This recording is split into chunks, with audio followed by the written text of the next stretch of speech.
Not gonna lie, I'm kind of nervous, man. We've got 3 games in a week, obviously before that terrible Liverpool Man City back to back, which always seems to happen every year. But I'm nervous, man. Like for me, you need minimum 4 points out of those 3 games. And I think we'll get it. Like I trust what we're doing, but it is a bit of a concern. Obviously, this is the lineup I'd go over, and the thing I'm just excited to see is do we go? Obviously, this was what we were doing in pre-season. We were playing a 4-3-3 with an actual number 9, and it clicked and it worked the majority of the time anyway. The last 3 games, we haven't had number 9, and we've kind of had to improvise a bit. We played a 4-2-3-1 for the majority of it. I'm excited to see how playing a 4-3-3 and having an actual number 9 works. Because if we play exactly the same as we did against Tottenham, Leeds, who else did we play? Fulham, with Raul, it makes no impact. I'll be a bit worried. If we go back to how we were against pre-season, it looks a bit more potent, then we can just kind of write off those first 3 games and kind of blame them on Fosun not getting in a striker. But if we look exactly the same, even with Raul there, it will worry me a bit because, like, ultimately, as good as I think we've been in those first 3 games, we're still third bottom of the Premier League for expected goals, albeit we've underperformed it a bit, but we're still third bottom.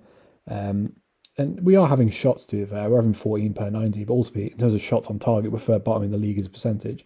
And we're top of the league for how far away we have our shots, which isn't a good thing. Like, you want to be bottom, you want to be where Tottenham are, you want to be in shots really close to the box.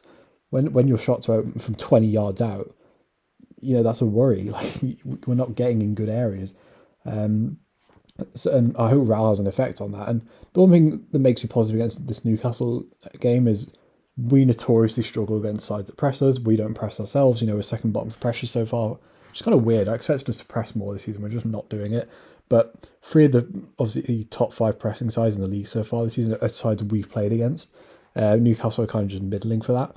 So I hope that this is kind of... And obviously we are having a lot of the ball, 57%, as Daniel Pedence put on his Instagram story, which I thought was a bit weird, but whatever. But I hope that us playing against a side that doesn't really press and come onto us in the same way as obviously Fulham, Tottenham and Leeds did. I hope that kind of helps us out a bit, especially having Raul back in. Maybe it won't, I don't know. But I think the lineup kind of picks itself, really. Like, obviously the back 5 is going to stay the same. I love Nelson Semedo. I'd want to put him back in. But also, when you look at those 3 games, Bournemouth played, Christie off the left, I think, in their last game. Southampton played Adam Armstrong there. Newcastle are playing Alan Saint-Maximin.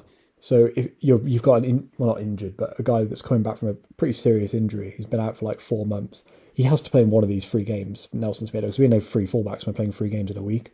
So he has to play in one of them. And for me, Newcastle are the hardest side, and they've got the hardest guy playing on the left. So I'd play Johnny in this game, bring Semedo in for Bournemouth. There's no point risking Semedo. We've got 3 fullbacks at the club, and we've got 15, 16 games until the World Cup. We can't have an injury at fullback. As much as I love Nelson Semedo, Johnny's better right now because he's actually fit, and I'd rather just play him for 70 minutes than bring on Semedo for fresh legs. And then obviously keep Aït-Nouri in. Núñez obviously starts. I thought about Dendoncker, but in terms of aerial wins, Newcastle are just pretty middling, kind of around with us. Although I know Dan Burns probably going to start at left back, but I'd kind of back us in the air. And I think, sure, you'll lose something in the air with Dendoncker, but you gain a lot more of Gianmartino just because he's a better footballer and basically over metric. Then again, I think the front 3 picks itself. Obviously, Raul has to come in just for obvious reasons, even if you can only play like 60 minutes. Goncalo Guedes has to put... By the way, I didn't watch the Preston game because I wasn't in the city. But so I don't know how Guedes, Neto, Pedence, Hwang, Adama played. I didn't watch the game. I watched the highlights, but that doesn't really show you anything. But I think Guedes has to play for obvious reasons. Apparently, he was really good against Preston. Again, didn't watch the game. Then I just feel like you have to start Pedro Neto, and then I kind of want to see us with inverted wingers because I find it weird how Bruno just dropped that. Like last season, he constantly went on about inverted wingers and how important it was, and he'd always play one of Trincao or Neto off the right, and he'd always play Hwang on the left. He never moved him, and he kept going on about it, and I understood the logic of it.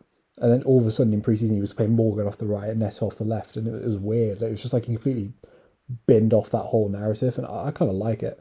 And I think Neto and Guedes ultimately, profile-wise, are probably our 2 best wide players. I'm only concerned with that front three, no one presses in it. Like, Neto never presses. Guedes never has in his whole career, and Raul doesn't really press that much anymore either. So I guess that's a bit of an issue, but neither does Hwang. Like, obviously, Hwang's been linked with a move to Leeds, and the amount of people on Twitter I've seen say, oh, Hwang is such a good presser. He doesn't press. Like, Trincao pressed more than him last season, you know what I mean? But anyway, that's pointless. But I think if we pick that 11 and we're just like semi-competent, and Raul has the impact that I expect him to, and Núñez has obviously been back for a week now, Guedes has settled in a bit. That side's good enough to beat Newcastle. I like Newcastle. I mean, I don't actually. I don't like them as a club. But in terms of their 11, I like their 11. Ball to me, there's still our flaws in there. Like Joe Willock wouldn't get in our midfield. Almiron wouldn't get up front for us. Matty Target's not better than Nate Nuri or Johnny. I'd have Kilman over any of their centre backs. Jose Sar's better than Nick Pope. We've got a better squad than Newcastle, and we've got a better 11. And we're at home, and we've got our striker back, and we've got our 30, 40 million pound midfielder now. Like, there's no real excuse. And we go into those games now, and we have to get a result. Because, if we don't win any of these 3 games, and you go into Liverpool and City, and you're bottom 3, all of a sudden Bruno could get sacked. I don't want him to. I don't think he will, but we could do. And we have to do something at some point. But yeah, I actually do think we'll win this game. I'm actually pretty confident, but I'm nervous, man. But I think if we pick that 11 and Raul's competent, I think we'll be fine. But yeah, if you enjoyed the video, subscribe to the channel. I like the video. And yeah, peace.